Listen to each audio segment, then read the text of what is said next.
and then multiple stuff.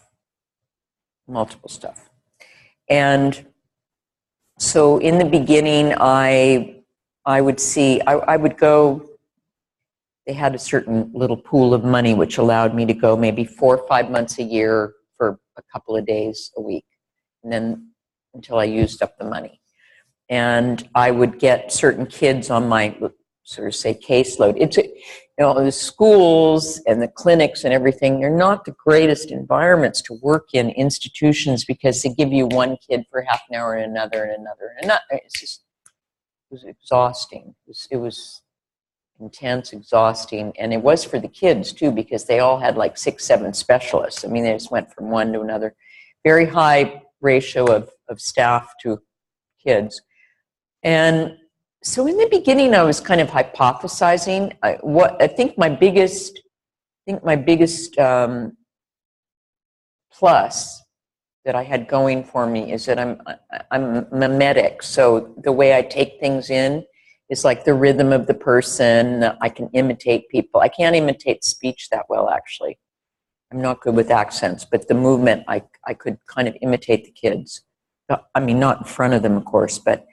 And so when I'd go to the meetings with the director of the school, I'd say, well, you know how so-and-so goes like when he walks, and she says that looks exactly like him. So she trusted me, like, because, I could manifest the child for her.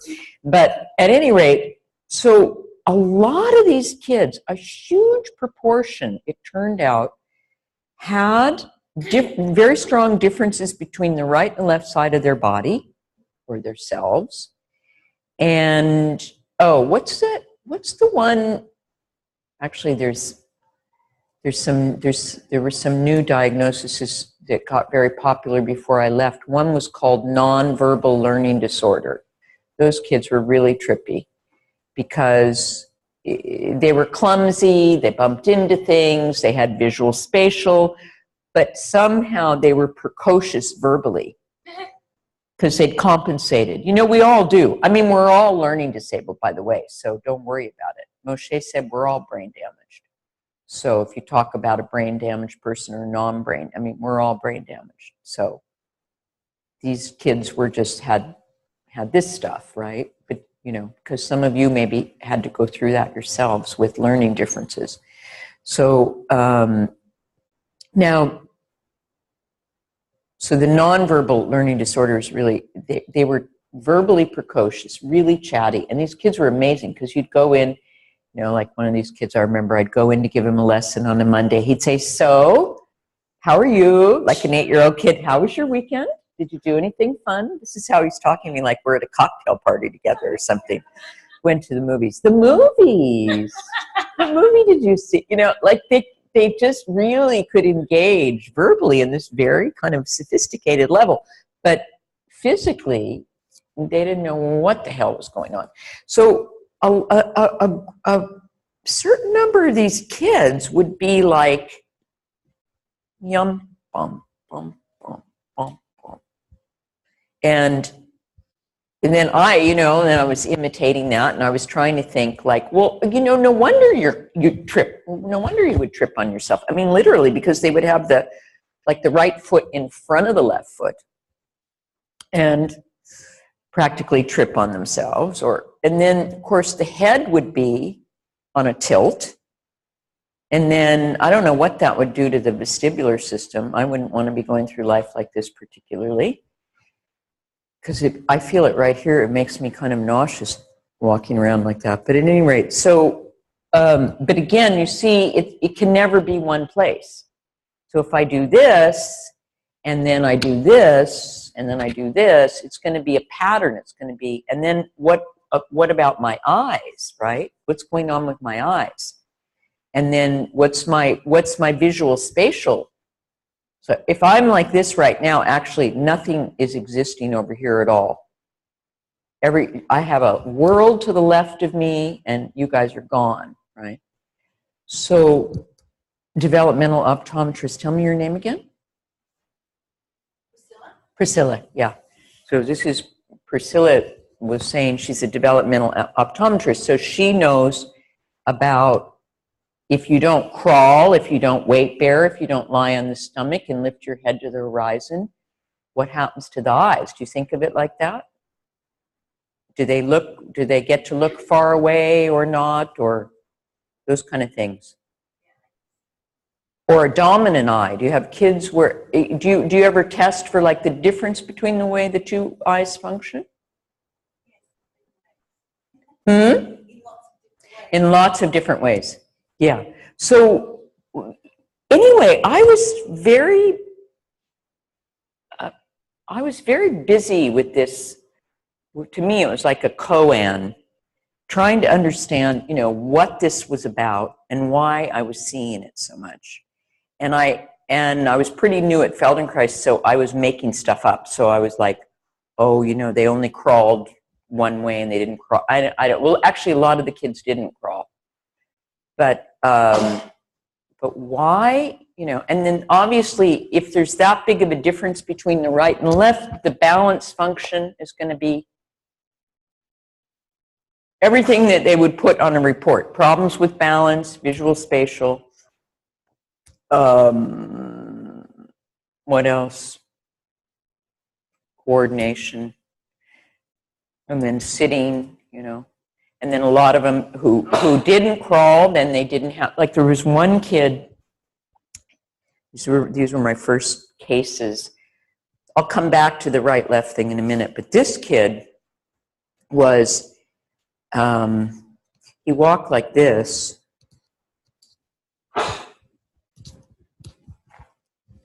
Like that.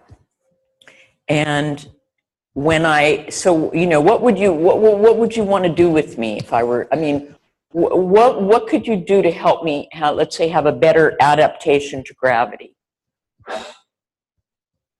Do I have a good adaptation to gravity? No?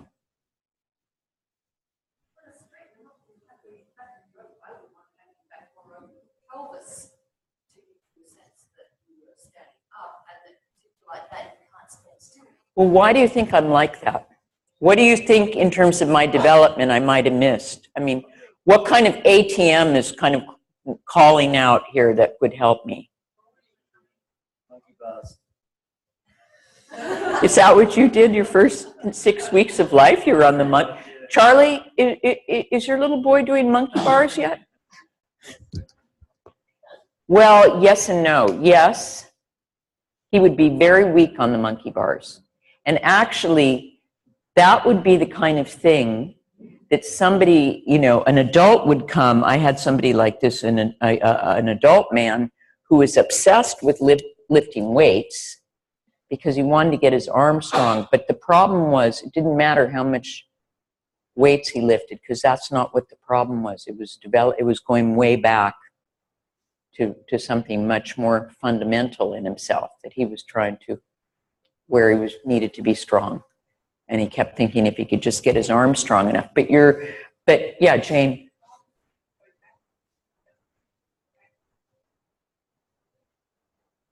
Well, I got him on his stomach and I started trying to do weight bearing on his stomach, like we're gonna do in a few minutes.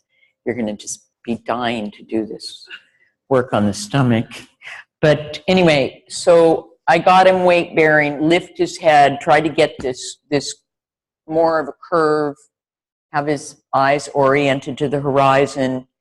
And then I said something to him about his arms. And this was really, I said something about, because you're right, the arms are conspicuously absent in my self-image, isn't it? And then I said something about, okay, you can use your arms. And he said to me, my arms, I never use my arms. Oh, I never use my arms. This 8-year-old kid said this to me. Wow, Remember yesterday I was talking about how things are formed in the sensory motor homunculus or how they drop out. Well, he never got them there. He didn't use them he didn't use them for weight bearing. He didn't go on his belly. He didn't lift his head. He didn't take his eyes to the horizon. But somehow he got up. Maybe and somehow he ambulated. Because we do find a way, if you put an obstacle somewhere, I don't know, humans find a way to do things somehow. That's why none of us are perfect. We all found a way to somehow get up, move, do things. But, you know, so working on actually giving him arms. And then he got more upright, and then his eyes got more to the horizon. And, you know, he got better. And then, I mean, to me, then the more I worked with these kids, the more I thought, you know, if you get any kind of improvement like that, then there's some kind of support when they sit, and then maybe they can look at the blackboard. Because imagine trying to learn, you know, imagine trying to sit in school and learn something with all this, with this lack of help going on in your system. And then what? They're going to tell you you're lazy on top of it? Or, I mean, somebody called me recently, they wanted me to see his son, and they said, you know, they said he's lazy. I mean, this just makes me insane. I said, well, you know, let me meet your son, and let me see what's going on with your son. And what I really meant by that is stay out of it. It's between your son and I. I don't think the son's lazy, but, you know, it could be some difficulty. It could be, I mean, we're often lazy in areas that are difficult for us. If it's easy, you know, we're not lazy in that.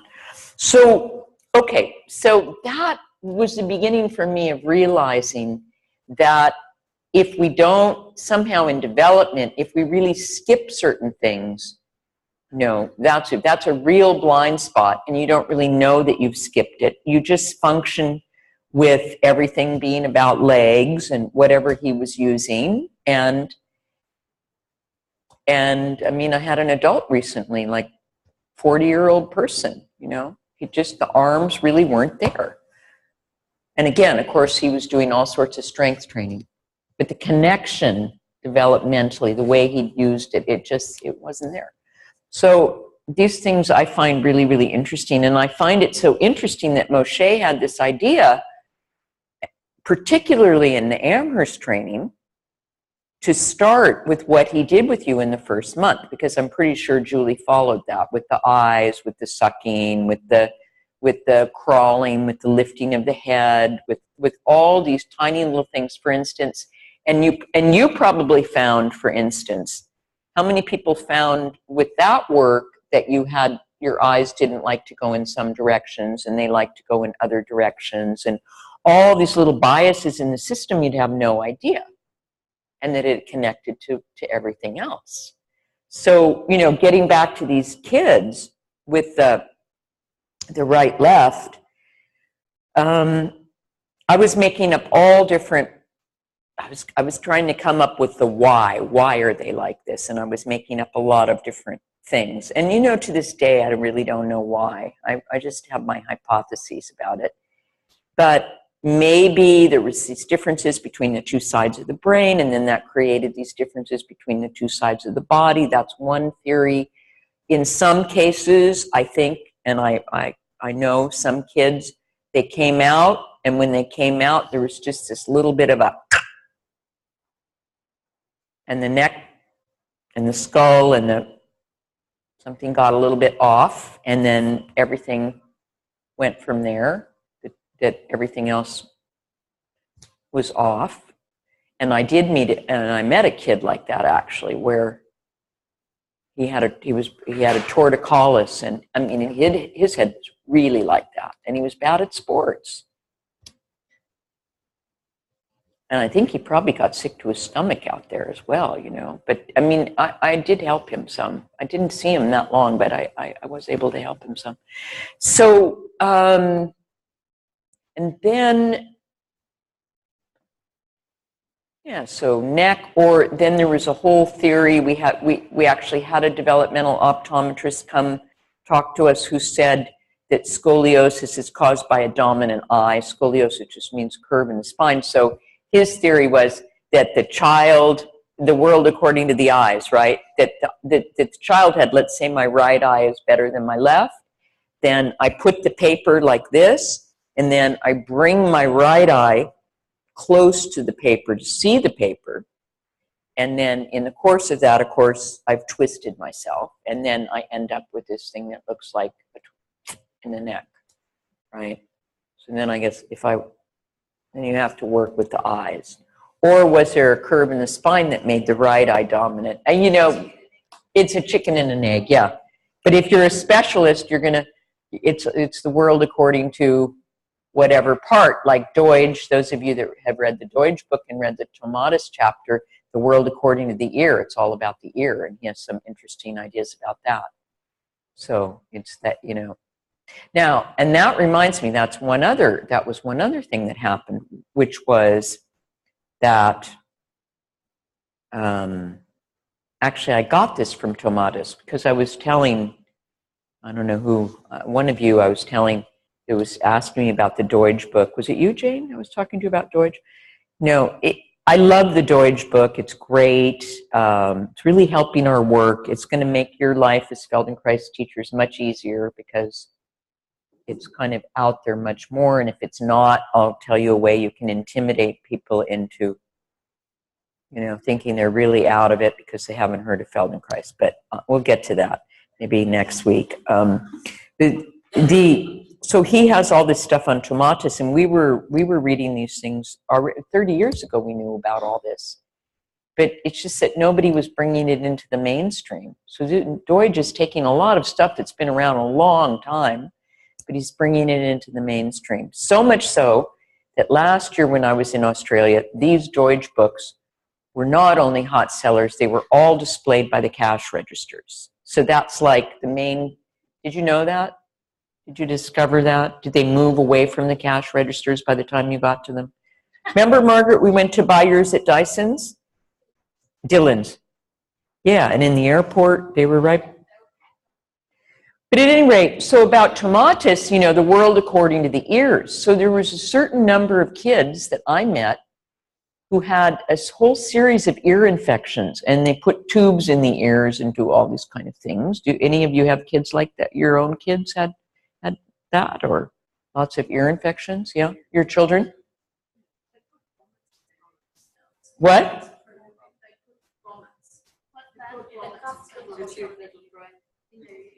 The grommets are the tubes. They just get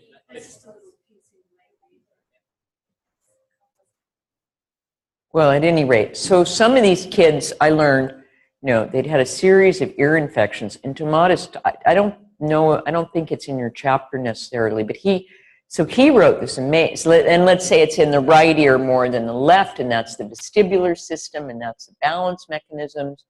And then, you know, the kid gets over the infection, but again, like an injury, nobody takes him back to the visual spatial function.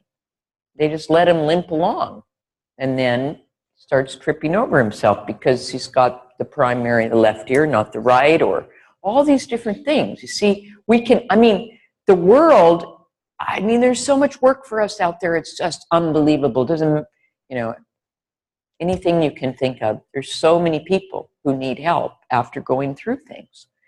So anyway, what he describes is that somehow, because of the vestibular mechanisms, the spatial awareness changes, and the feedback from the sound to the speech changes, and these children begin to talk like with a flat voice, and they lose the tone. So they would be like, "Hi, how are you? Are you going to see Ryan today? He's a friend of mine." That was even too much intonation. Completely without intonation, just flat. And then the body image gets flat, and I lose my three-dimensionality of being, and this doesn't, and then, yeah, interesting. So all these things that happen, and we have and of course, you know, that kid has to go to the speech therapist, and then he has to do the speech therapist, and then he has to do the occupational therapist, and then he has to do this, and then he has to have 8 specialists. But we are one specialist because we integrate it all. We integrate the fact that, you know, if you change the way you move your head in a circle and you connect it to your pelvis, not that I did head rolls with them. I wouldn't start there. They would probably throw up. But as a way of looking, that you look at the whole system and you help the whole system be able to do the things that any system would be able to do. What are the things that most children can do? And you work with it. And then the vision has to improve. The spatial awareness has to improve. The social function has to improve. The feeling of ability, of strength has to improve. Yeah? So somehow this all has to do with head rolls. Or I'm deciding to talk about it now with the head rolls. But the, and also again, to encourage you to take your time and go slow, because maybe you'll find something really, really interesting that you won't if you don't, that you've been looking for a long time, but you just didn't find. So the other thing that Moshe said, and this is just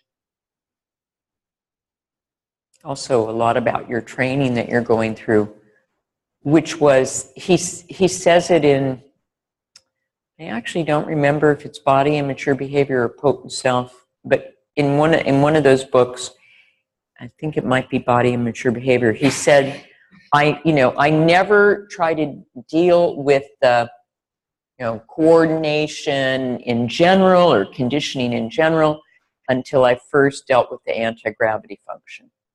So, the being upright, the whole business of being upright, it was like the fundamental thing.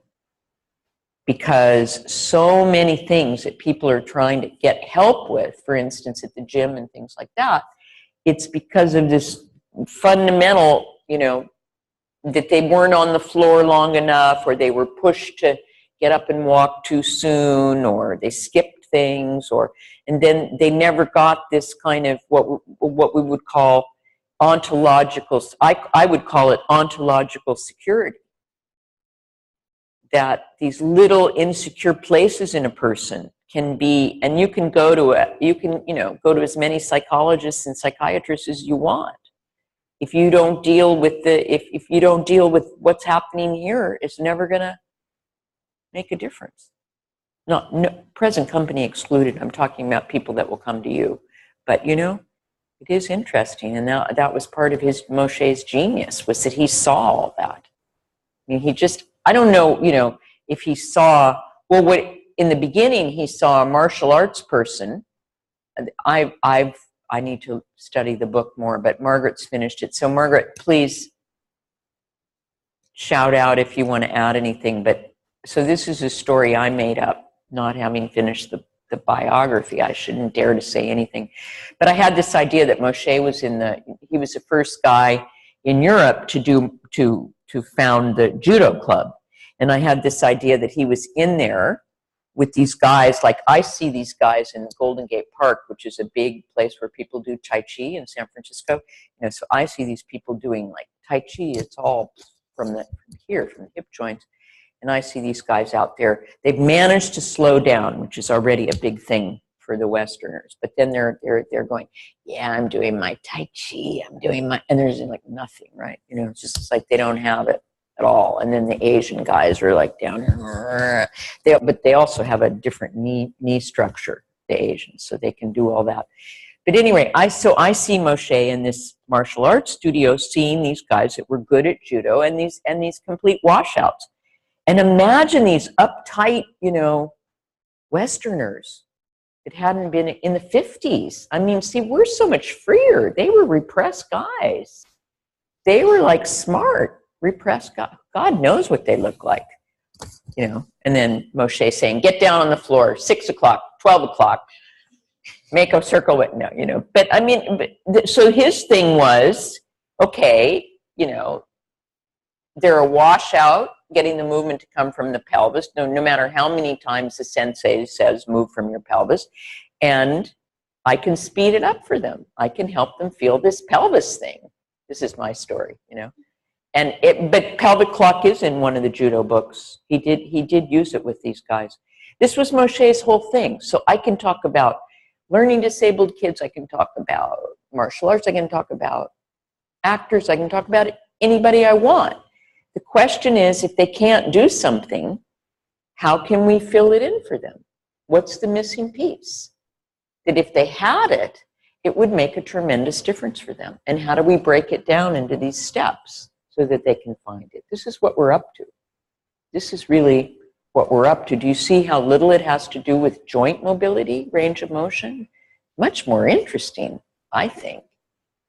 Sherlock Holmes kind of thing. For me, with these kids, it was so Sherlock Holmes. And every year I would leave and I'd have some new hypothesis, and then I'd go back and I'd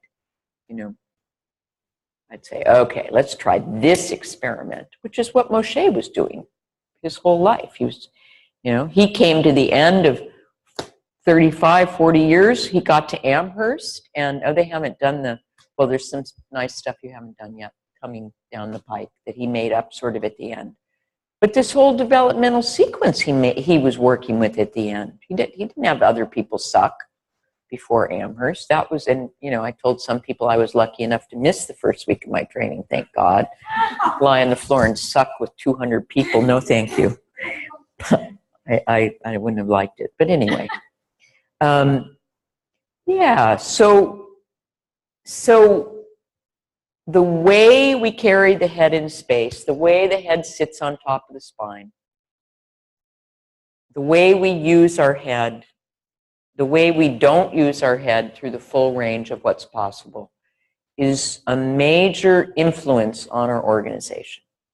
And this is basically, and so for these kids, there wasn't, there was almost no, there wasn't, maybe there was 3 kids out of 25 that had that thing decent, but then those kids had ADD, so they had other situations. Their heads were good, but they had a lot of noise going on. So, and so of course you drug them, right? Whatever. And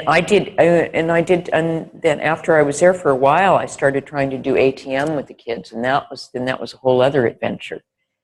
And yeah, I have a couple tapes, but of course I didn't bring them. And then now I have to have them converted because it was so long ago. But yeah, so I did ATM. Now, the auditory kids, if you don't demonstrate and they have to follow directions and they don't know where their parts are. The first ATM I did with 3 girls, and I was totally unprepared for that. Take your arm in the air behind you. I don't know what they did, And then they lose interest and they put it in. So that was a whole project of how to get the kids to be able to do ATM together. And it was great because they were always more quiet at the end of the class. They were always more quiet. Why? Because they were better organized. Because we did things with the limbs and connecting to the spine and 4 points and lots of different things. And once they got more connected, and I somehow got them through the 25 minutes and held their attention. I was practically doing cartwheels to do it, but I did it, and I learned how to do it, and I learned how to interact with them before they had their meltdowns. Because, in a class like that, the kids can set, well, you guys are like that too, but you're not as bad, but one kid can set off the whole group. And that's the dominoes. And you can't, if you've ever read Emotional Intelligence, it's really an interesting book. I highly recommend it, by Daniel Goleman. But he talks about these limbic, what's the word? They're like limbic spills of the limbic system, like what, or I think of it as dominoes, kindling, like it's a fire. Yeah.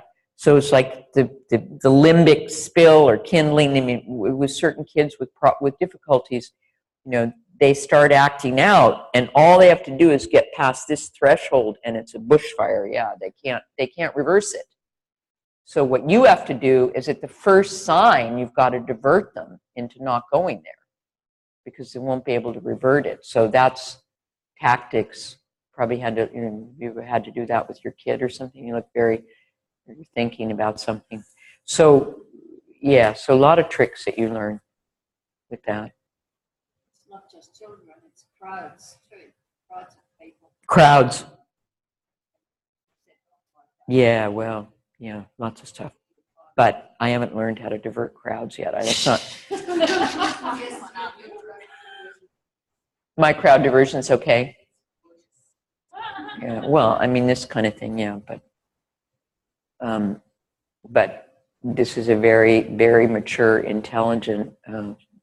You're really a good group. I'm really happy about you because I want, you know, I'm in trainings to help people be able to do the work. Why? I mean, it's nice if you just do personal transformation. I think that's nice, but at this point in my life, I'm here to help people do the work if I can, and I think a lot of you are going to do great work.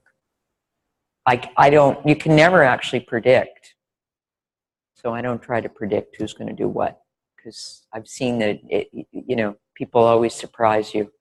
You think that one, wow, look at her beautiful movement, she's going to be great, and that one doesn't do anything, and then somebody who's struggling along, you know, does brilliant work. So you don't, I don't predict, but you're really, really, really a good group, and I know you're going to do some great stuff out there. So anyway, yeah.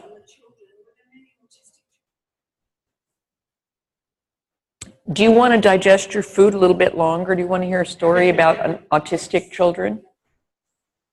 This is kind of an unfinished thing for me. There was a few, but I wrote, I mean, I haven't written very much. I only wrote one case history about a child. I wrote it many, many years ago. I don't know if it's on my computer or not, but it was about a little girl who, I think she'd had a stroke in the womb. They thought maybe she was autistic, but she was multiple stuff. She had a lot of stuff going on, but she was kind of like this, and she couldn't move. And it was just a few, that was the beginning for me of seeing that once she could turn and once she could move, the world appeared. And that was very interesting. That was one of my first insights, was that, you know, she didn't relate to people because in a way there were no people in this world.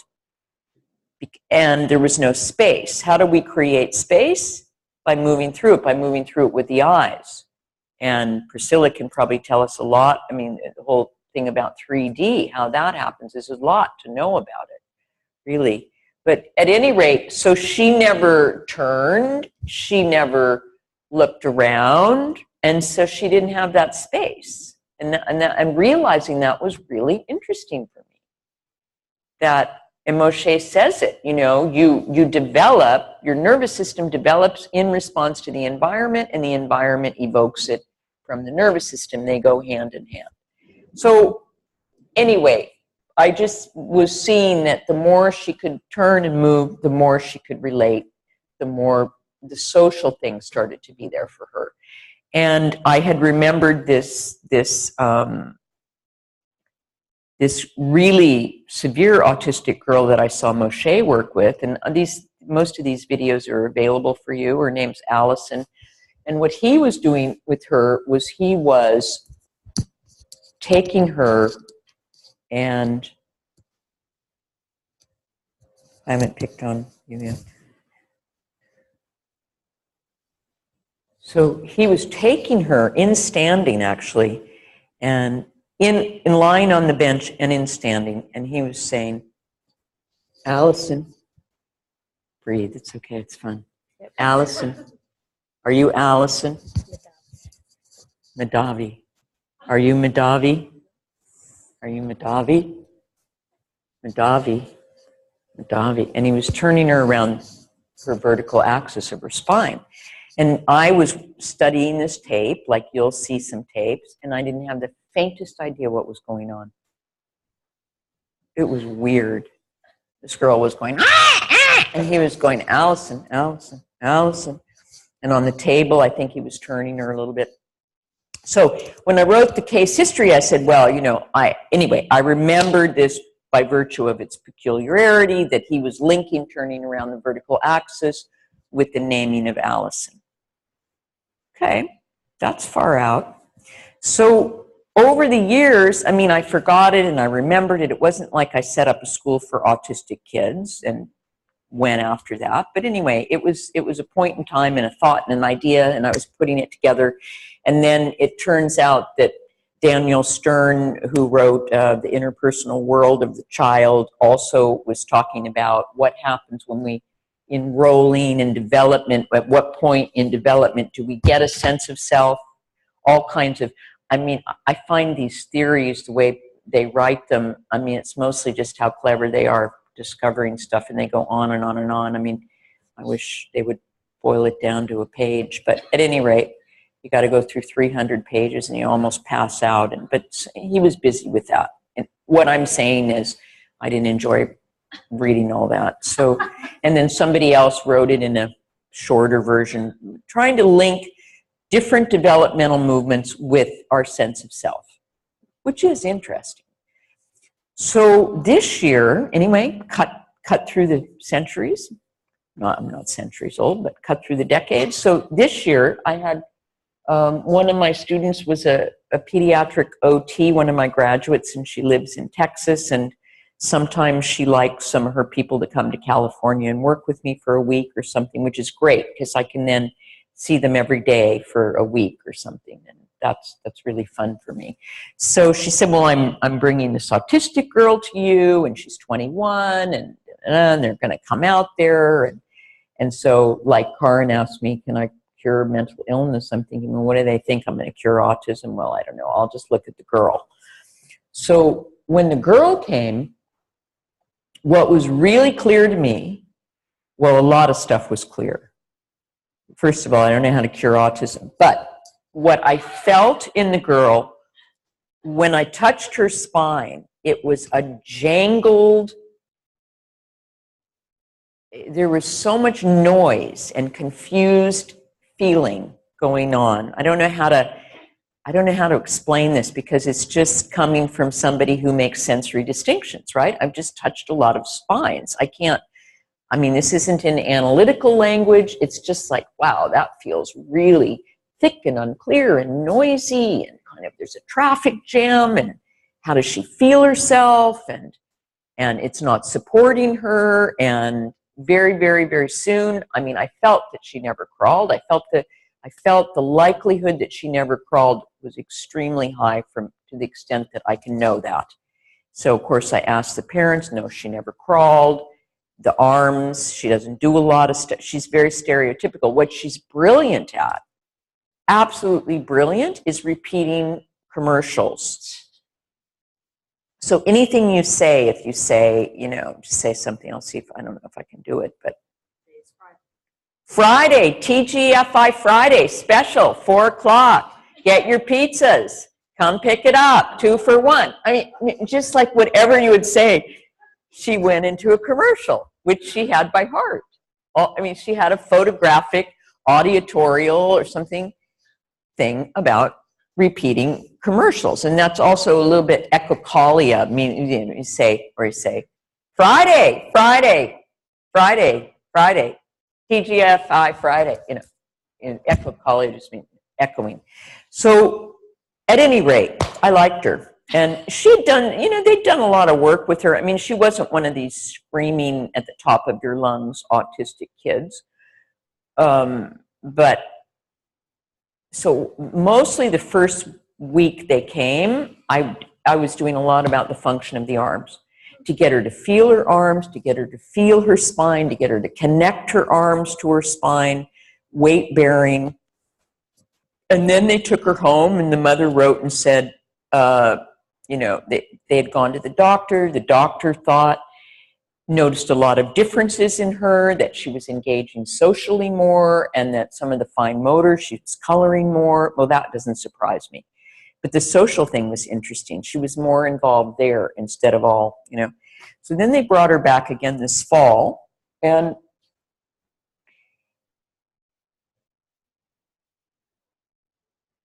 the woman who had worked with her, the OT, was in California for something else, and she came in on day 3 and 4, and she watched some of the lessons with, I mean, yeah, anyway, I had a bunch of really very interesting cases. But so I was doing something with Anna, that's her name, and probably, I mean, it may very well have been this kind of rolling this way through the arms and rolling that way, which lying on the back, which is a different version of what I just showed with Madavi and standing, and connecting, again, the arms to the spine, turning, rolling, getting the head to turn, the eyes to turn. And at some point, I wish we'd had it videoed, but I mean, even if you had it videoed, you wouldn't know without the story. But at some point, somebody in the room, because the mother was watching and the OT was, Feldenkrais person was watching, and there was a lot in the room. But at some point, somebody said, I said, does that feel nice? Or, you know, she liked it. Or I said, does that feel nice? And she said, I like it. I like it. And then the OT said, that's the first time she's ever used the word I. She was 21 years old. She only referred to herself as Anna. She never used the word I. It was Anna likes it. Anna likes it. And here she said, I like it. And the OT did just what you were doing, which was at the end we said something, and she said, you know, it makes you emotional, right? She said, you know, you gave her herself. You gave, you know, she said, I can't imagine anything more worthwhile than what just happened, because you gave her herself. So there's a lot of work to be done, you know. I'm frustrated because I think, well, where have I been the last 30 years, you know? I mean, I saw this 25 years ago or something, but you know, maybe somebody else can take that on. You know, there's just so much work to be done. We don't know. We don't know. And all the explanations, all the things, and Moshe knew, I mean, he just knew a hell of a lot. And there's people that are going to tell you, like somebody was telling me the other day, there's some Feldenkrais person who says he's the only one that understood what Moshe was really up to or something. I mean, you know, well, obviously I'm the only one because I just told you that story, right? So the thing is, we all understand what we all understand, and I don't know if anybody understands it all. Moshe was a hard act to follow, but he understood a hell of a lot, you know? So I thought about that a lot, because I thought about things like, you know, whirling dervishes, when they all these things where you're turning around the axis of the spine and you come to some kind of neurological situation through that, or, you know, I don't know about Aikido, but I mean, martial arts, and Moshe said that's something no animal does, is to be upright and turn around the axis of the spine. So what are we up to? Range of motion, you know that, right? So I don't know, you know, I'll see the girl again. It's fun, it's an adventure. We'll see what happens with her. She did go home and do a lot of coloring, you know. And I mean, of course, they bring somebody like that and they say, she's 21, is it too late? Or somebody just brought me a girl 26. She says, is she too old? And the mother said she's a slow learner. Well, yeah, she's a slow learner because nobody showed her how to feel herself. But when she was feeling herself, she wasn't such a slow learner, and she really, you know, whatever, right? So we just don't know. But anyway, that's my story about autism. I thought, thanks for giving me an excuse to tell it, because it's a kind of a new story. I haven't had a chance to tell it yet, but, you know. There are groups here for autism, but none of them use Feldenkrais. That's why I asked. They don't use Feldenkrais. They've got a great range of people involved. I know, and my friend keeps telling me that I came over here with, you know, she just keeps berating me that I should be videoing stuff more too, and I don't do it. But, you know, I could write it up. I already... I would be very interested, but they're just... Well, there was an article that was written, and and it was one of my colleagues that did it. I felt it was kind of general, and the kids liked it. And I'll tell you one other thing about, we do have to roll our heads, but we got plenty of time. Heads will roll. Nah, but I will tell you one other thing, which was, what was I thinking? Oh, I mean, so I was working with this one autistic kid, a lot of stuff with eyes, right? Have you gotten into that, Priscilla? Because there was some developmental optometrists, the tunnel vision, this kind of like somebody gave a presentation about that you see some autistic kids move like this, and they're really, you know, and they get fixated on their rituals, and they focus, and they have their little thing, and so peripheral vision. Give her the microphone, please.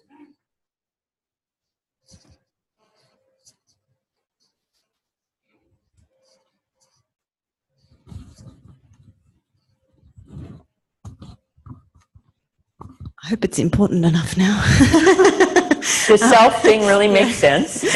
When you said that, it really resonated with me because I do feel that patients with autism have a lot of trouble with eye contact. Yeah. And I think that has to do with self, is because they don't recognize the self, and then it's harder for them to make the eye contact because they're not aware of where they are in space, and then it makes it harder for them to realize where others' eyes are and other people are in space. So it's harder for them to relate. Yeah, the spatial function is questionable.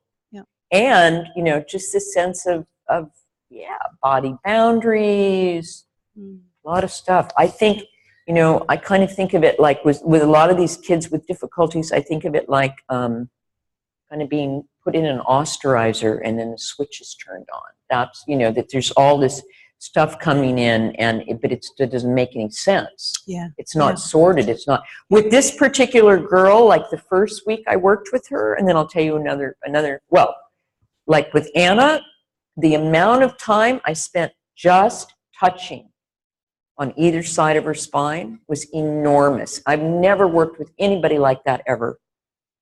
It's just you know, it's just, it was evoked in me, like, you know, that's your spine, that's your spine, that's your spine. And to take the tone down and spine versus muscle and nerves and, you know, and I mean, it was a lot of improvement there. So it was, if you touched it, it was just, you could just feel the chaos of the, because there's all this communication through the spine. It's the nervous system, isn't it? Now, the other thing, one child I was working with was, these were early days, and I had him sitting, and he was very round, so I had him sitting doing like 6 o'clock, 12 o'clock, like arching and rounding, look up, take your head up, and he was doing it. And I said, that's great, that's great, you're taking your eyes up. And he said, I know, but I can't do it separate from my head. And I was kind of like, huh? You know, I hadn't gotten that far. So, but he knew it, right? So because he was doing, I don't, can I do it? He was doing, oh, that doesn't feel good. In other words, he couldn't differentiate the movement of his eyes from the movement of his head, right? All these things. I mean, there's just such a big world out there waiting for you all to make your experiments with these ideas, you know, because there'll never be enough time in a training to cover like every single possibility. So you've got to take the ideas and go out and try them. Just the idea of differentiating the movement of the eyes from the movement of the head. Like, you know, Moshe was, I don't know, maybe I should go back and read Case of Nora again, but he was asking he was thinking about all these things. So did you want to say something? I mean, just... Priscilla? Oh. It's just that thing about people will telephone you if you decide to have a practice, and they'll say, do you work with children? I always say yes. Anybody with a nervous system? You know, do you work with people with Parkinson's disease? Yes. Do you work with people who've had a hip replacement? Yes. I'm just agreeing with Arlene. We can work with anyone. They've got a nervous system. They're human. whatever they want to do, we can help them do it better. And So- animals, but you know, Yeah. who's somebody here But works with I do animals? have to, Yeah, go ahead. but for those, I mean, I think Leonie heard this, but this is one of the great things. So Susan Hillier, who's many of you have met, she gave a talk about neuroplasticity.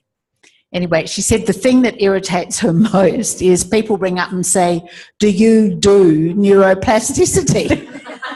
Well, if we all didn't do neuroplasticity, I don't just mean Feldenkrais practitioners, I mean the human race, we'd be dead, because all the time we're adapting as humans, all the time. So it was just this wonderful moment of, do you do neuroplasticity? So you can all say yes to that too, but you can also tell them they do it too without knowing. But anyway. Yeah, maybe we're going to take 5 minutes and then do a little head rolling, and then Jenny's got some professional development coming down the pike today. But the thing is, you know, the main thing here is bring the person to feel themselves. I think that's a good takeaway. If you want to put anything in your notebook from this week, that's what I would pick. Bring the person. I said the theme was going to be self-image, right? It's such a big idea. Bring the person to feel themselves. It's all about conditions, and we get to create them. Let's all go to the bathroom at once and come back in 5 minutes. No tea right now. Maybe they can drink tea, well, when Jenny has you, but just 5 minutes and let's do a little head rolling. Is that good? Can we do that?